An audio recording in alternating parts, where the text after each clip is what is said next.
Pasukan muslimin di bawah pimpinan Ali bin Abi Thalib radhiyallahu anhu akhirnya menyerang benteng Khaybar setelah memenangi perang tanding dengan para pemimpin Yahudi di Khaybar.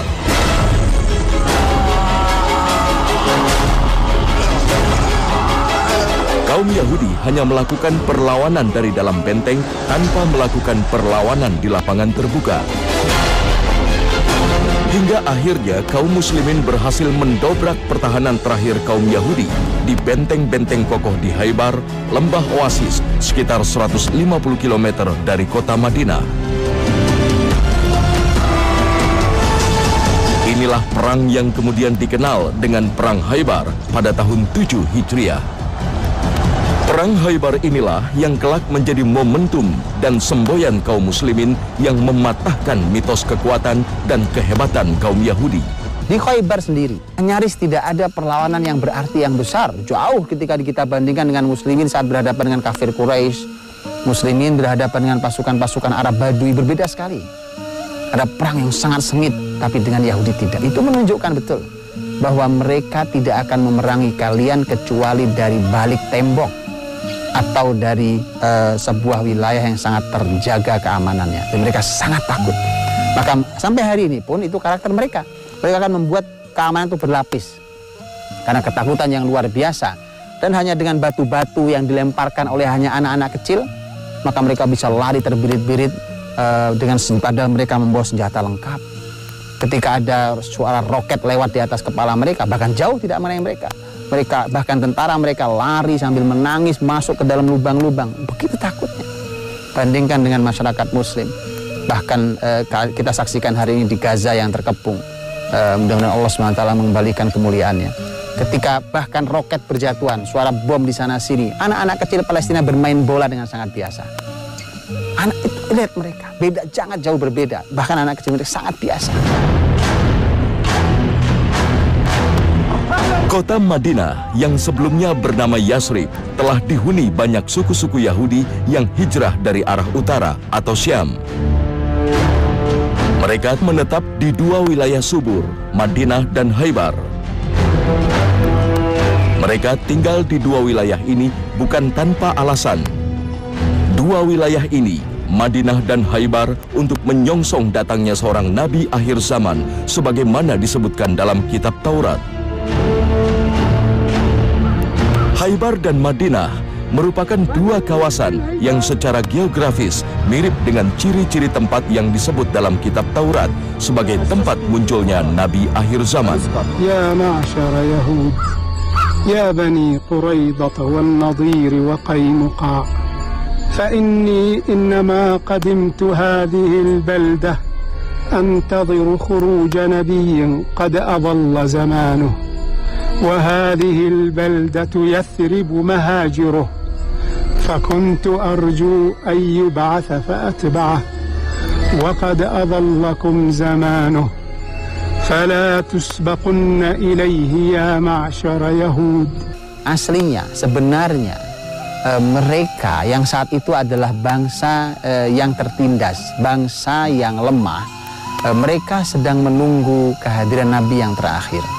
Karena mereka semua sadar, mereka semua tahu bahwa mereka ketika bersama Nabi, mereka besar.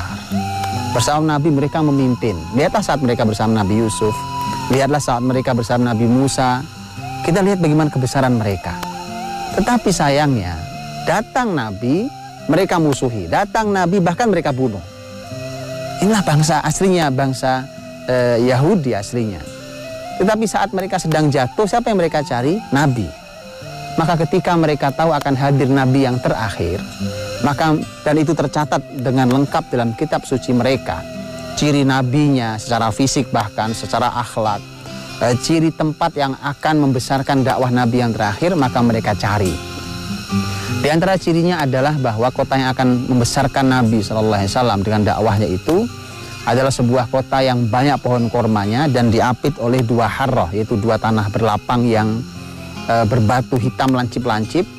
Dan oleh para ahli sejarah disebutkan bahwa kota yang seperti itu di Jazirah Arab ada dua. Yang satu Khaybar dan yang kedua adalah Madinah atau Yathrib dahulunya. Maka tidak aneh ketika orang-orang Syam Yahudi Syam yang bergerak dari arah utara itu sebagian berhenti di Khaybar, berkumpul banyak di sana, dan sebagian sampailah di kota Yathrib atau kota Madinah, dan mereka membuat komunitas di tempat tersebut.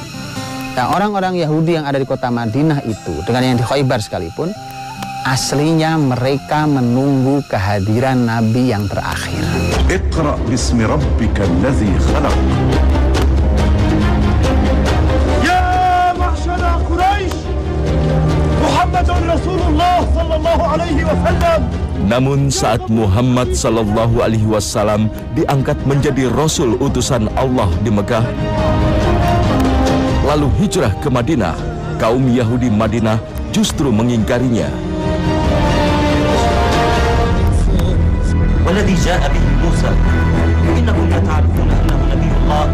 Mereka tak lagi ingat akan tujuan kedatangan mereka ke Madinah dan Khaybar. Kaum Yahudi bahkan selalu memprovokasi dan menebar fitnah untuk membunuh Rasulullah Shallallahu Alaihi Wasallam dan menghancurkan kaum muslimin. Sifat yang selalu membuat kerusakan dan kejahatan inilah yang diyakini sebagian penafsir sebagai kerusakan pertama dari dua kerusakan yang dilakukan kaum Yahudi seperti yang disebutkan Allah dalam surat Al-Isra ayat 4.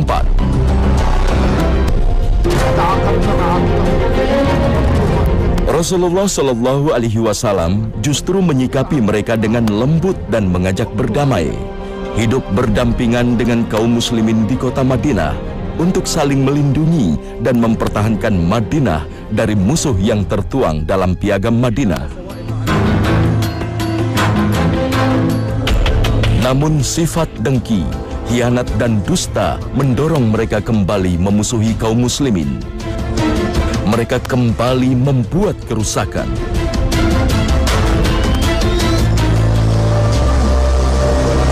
Sifat inilah yang diungkap oleh seorang Yahudi, Abdullah bin Salam, yang memeluk Islam. Ji'tu muqinan mu'minan sadi'an li'ashhadu an la ilaha illallah wa ashhadu annaka rasulullah. يقول لك رسول الله صلى الله عليه وسلم بل أنت عبد الله بن سلام منذ الآن ولست الحصين. كرمتني يا رسول الله باسم عبد الله الذي أطلقته علي. نحن سادة اليهود. تغيب يا عبد الله، تغيب. جئنا نتحدث إلى محمد. السلام لك يا سيد المسلمين محمد. يا معشر يهود. Abdullah bin Salam adalah salah satu sahabat Nabi SAW yang mulia dan dia berasal dari masyarakat Yahudi. Juga ada sahabat-sahabat yang lain. Ada sahabat-sahabat ini yang juga berasal dari masyarakat Yahudi. Bahkan salah satu istri Rasulullah Shallallahu Alaihi Wasallam juga ada yang bernasab Bani Israel, yaitu Sofiyah binti Huyai ibn Akhtab radhiyallahu anha. Sofiyah berasal dan nasabnya dari ayahnya adalah salah satu tokoh dari masyarakat Yahudi. Ketika masyarakat Yahudi Madinah saat itu mereka menghukum seseorang yang berzina di kalangan mereka dengan cara dicoret-coret warna wajahnya dengan warna hitam. Kemudian mereka datang ke Rasulullah SAW. Anehnya mereka datang ke Rasul Muhammad untuk minta diadili apa hukumannya. Kemudian Nabi Muhammad SAW mengatakan, hukumilah dengan apa yang terdapat dalam kitab kalian. Kemudian mereka mengatakan, di dalam kitab kami tidak ada hukumannya kecuali dicoreti wajah dengan warna hitam. Saat itu bersama Rasulullah SAW ada sahabat mulia Abdullah bin Salam yang beliau mengerti tentang Alkitab karena dulu aslinya dia adalah masyarakat Yahudi, dari keturunan Yahudi atau beragama Yahudi. Maka Abdullah bin Salam berkata, ya Rasulullah, suruh mereka mengangkat tangannya karena tangan mereka menutupi Alkitab yang mereka bawa. Dan kemudian begitu diangkat, disuruh mereka membaca. Ternyata ayat rajam itu ada dalam kitab mereka. Satu persatu suku-suku Yahudi berkhianat terhadap perjanjian dengan kaum muslimin. Maka Rasulullah Shallallahu Alaihi Wasallam menindak tegas kaum Yahudi.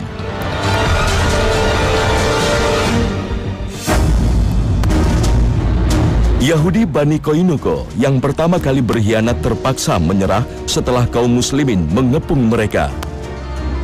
Kaum Yahudi Koinuko kemudian diusir sejauh mungkin dari Madinah.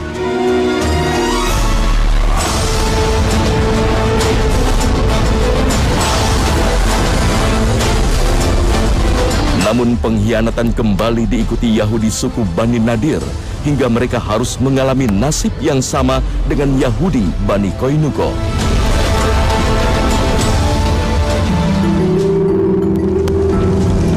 Diusirnya Yahudi Bani Koinuko dan Bani Nadir tak juga membuat jera suku Yahudi lainnya.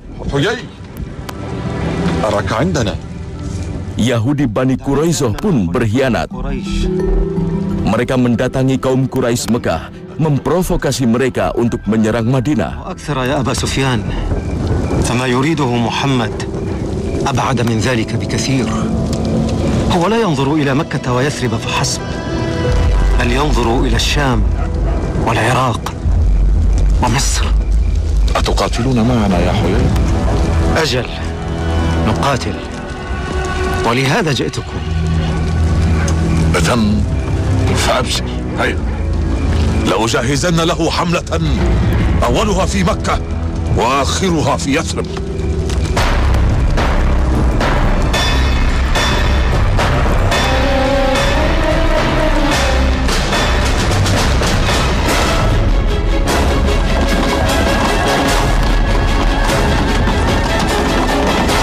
Akibatnya, pada tahun 5 Hijriah, kaum Quraisy dengan kekuatan penuh dipimpin Abu Sufyan bergerak mengepung kota Madinah.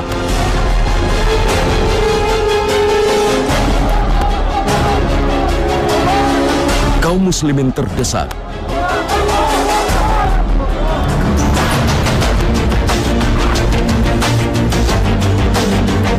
Namun atas usulan sahabat Salman Al-Farisi, kaum muslimin membuat parit untuk menghalau kaum Quraisy.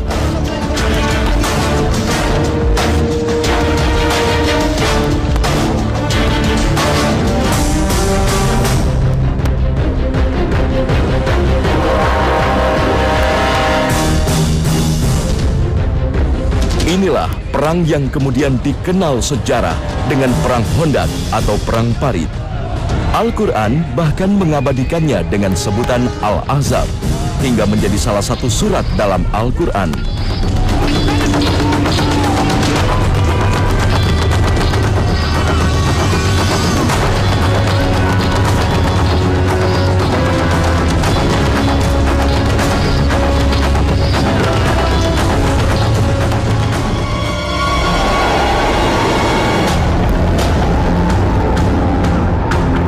Allah Subhanahu wa Ta'ala pun menolong kaum muslimin dengan mendatangkan angin kencang hingga memporak-porandakan kaum musyrik Quraisy.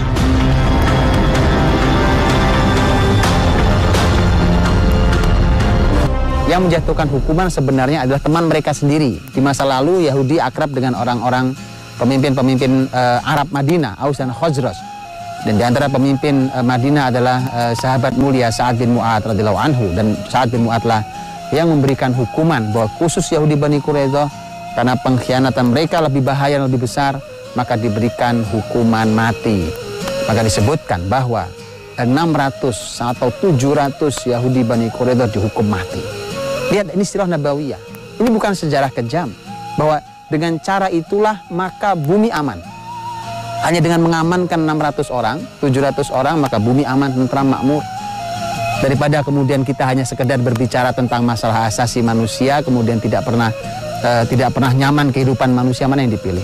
Yang mengorbankan 1, 2, 3, bahkan mungkin 600, 700 orang. Tetapi masyarakat bumi yang dalam jumlah sangat banyak hidup dengan amat tentram. Karena ketiadaan orang-orang yang memang biasa mengganggu kenyamanan hidup manusia di dunia ini. Maka Rasul memberikan hukuman yang sangat tegas pada masyarakat Yahudi Bani Quraizoh. Mereka-mereka yang diusir, mereka larinya ke arah Khaybar. Dan makanya Khaybar itu adalah merupakan benteng terakhir bagi masyarakat Yahudi. Dengan begitu, kaum Yahudi di Madinah nyaris tak lagi tersisa.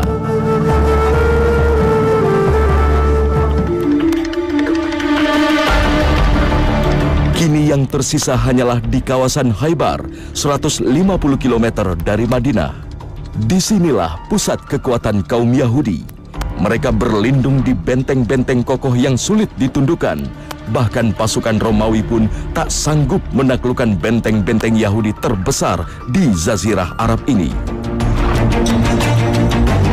3 suku Yahudi yang terusir dari Madinah pun sebagian besar berlindung di benteng Khaybar ini. Mereka bersatu untuk melenyapkan kaum muslimin di Madinah.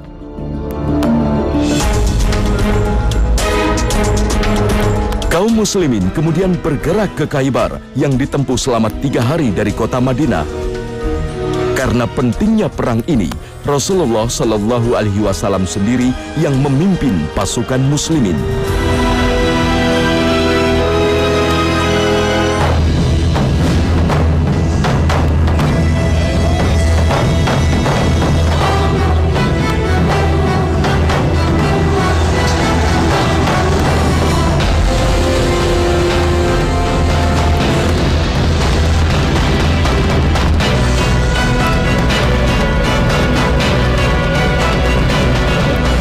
Namun pasukan muslimin di bawah komando Ali bin Abi Thalib akhirnya berhasil menjebol benteng setelah serangan besar yang dipimpin sahabat Abu Bakar dan kemudian Umar bin Khattab radhiyallahu anhuma gagal membobol benteng.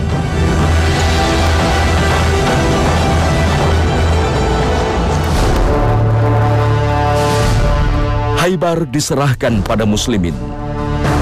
Sementara Rasulullah Shallallahu Alaihi Wasallam memperlakukan mereka dengan baik, memberi kesempatan mereka tetap hidup di lembah ini selama kaum muslimin belum membutuhkannya.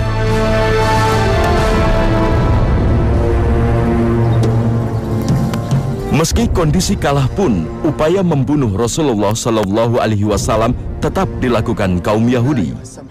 Seorang wanita Yahudi sempat memberi makan daging kambing yang dilumuri racun kepada Rasulullah Shallallahu Alaihi Wasallam. Peristiwa yang nyaris merenggut nyawa Rasulullah Shallallahu Alaihi Wasallam dan sekaligus menjadi salah satu penyebab wafatnya Rasulullah Shallallahu Alaihi Wasallam beberapa tahun kemudian.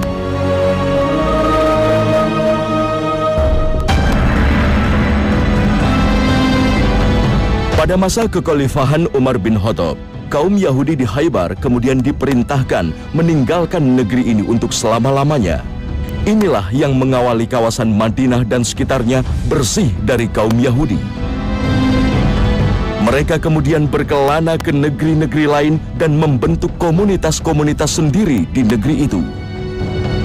Hancurnya kaum Yahudi inilah yang disebut-sebut sebagian ahli tafsir sebagai kehancuran awal dari 2 kehancuran yang dijanjikan Allah terhadap Bani Israel setelah mereka membuat 2 kali kerusakan di muka bumi. Qadayna ila Bani Israil fil kitab la tufsidunna fil ardi marratayn wa la ta'alunna 'uluwan kabira. Dan orang-orang Bani Israel itu mereka telah ditetapkan bahwa mereka akan berbuat kerusakan di muka bumi ini 2 kali dan mereka akan berlaku sangat sombong di 2 kali itu. Nah, para ulama berbeda pendapat tentang kapan 2 kali ini. Ada yang mengatakan bahwa 2 kali ini dua-duanya telah lewat, sudah pernah terjadi dahulu sebelum zaman Nabi Muhammad SAW. Tapi sebagian ahli tafsir mengatakan bahwa yang pertama sudah lewat di zaman Nabi Muhammad SAW dan yang kedua terjadi hari ini. Betapa merekalah yang mengendalikan peradaban yang rusak, peradaban yang penuh dengan keangkuhan dan kesombongan. Untuk itu, mereka melakukan kerusakan di kali yang kedua ini. Dan Allah Subhanahu wa taala menyampaikan di dalam ayat dalam surah Al-Isra tersebut bahwa fa idza jaa wa'du ulahuma ba'atsna 'alaihim 'ibadan lana uli ba'sin syadidin fajasu khilalad diyar. Bahwa ketika kali pertama datang bahwa mereka besar, kemudian mereka sombong, angkuh, kemudian berbuat kerusakan di muka bumi. Setelah itu maka Allah mengirimkan kepada mereka hamba Allah yang kuat, yang sangat kuat, kemudian menghancurkan mereka, bahkan masuk ke rumah-rumah mereka. Kehancuran itu sampai ke dalam rumah-rumah mereka.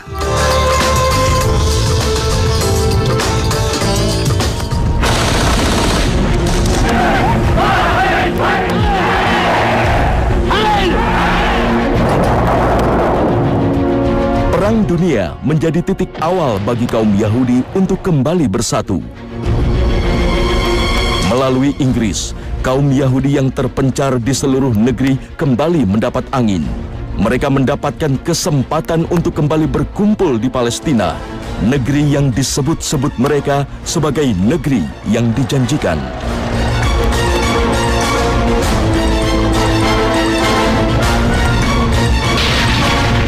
Sejak tahun 1948, kaum Yahudi kembali membuat kerusakan. Mereka merebut tanah-tanah milik penduduk Palestina dan mengusirnya.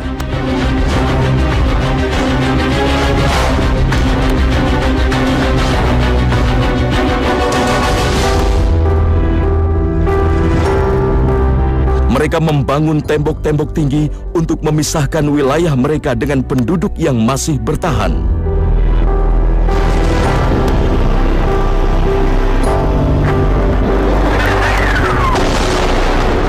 Berbagai serangan terus dilancarkan ke kantong-kantong Palestina.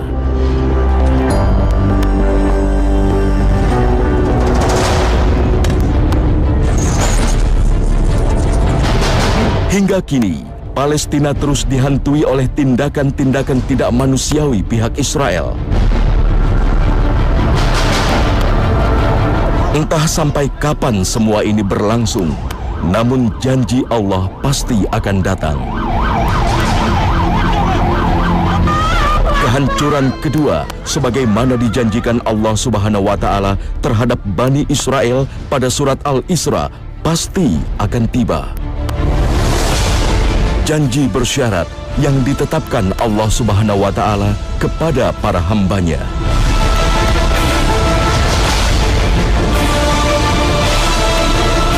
Dan itu hanya bisa dilakukan oleh orang-orang yang beriman dan beramal soleh.